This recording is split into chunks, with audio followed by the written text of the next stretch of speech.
ഉണ്ടെങ്കിൽ, അതിൻ്റെ പേരിൽ ഭക്ഷണം കഴിക്കാതെ മുഖം കറുപ്പിച്ചൊക്കെ നടക്കുന്നവരുണ്ടെങ്കിൽ, കർത്താവിൻ്റെ ശക്തി ഈ ആശീർവാദത്തിൻ്റെ കൃപയാൽ ഈ നിമിഷം ആ വ്യക്തിയെ സ്പർശിക്കട്ടെ.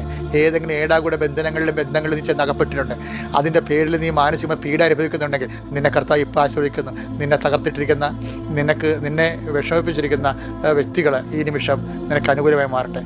എൻ്റെ കർത്താവിൻ്റെ ഉന്നതമായ നാമത്തെ സഭയുടെ അധികാരത്തെക്കുറിച്ചിൻ്റെ അടയാളത്തിൽ കുരുക്ക് പിടിച്ച കാര്യങ്ങൾ, ചിലപ്പോൾ ബന്ധങ്ങളാകാം, ബിസിനസ്സുകളാകാം, ചിലപ്പോൾ നമ്മൾ സംസാരത്തിൽ വന്നിട്ട് പെസകളാകാം, അതുമൂലം തെറ്റിദ്ധാരണയാകാം, അതുമൂലം ഉണ്ടായിട്ടുള്ള ആശയക്കുഴപ്പങ്ങളാകാം.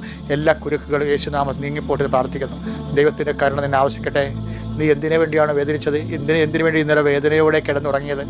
എന്ത് ഭാരമാണോ നിനക്ക് ഇന്ന് ഉണർച്ചയിൽ, എന്ത് ഭാരതത്തിൽ ഉണർന്നു വന്നത്?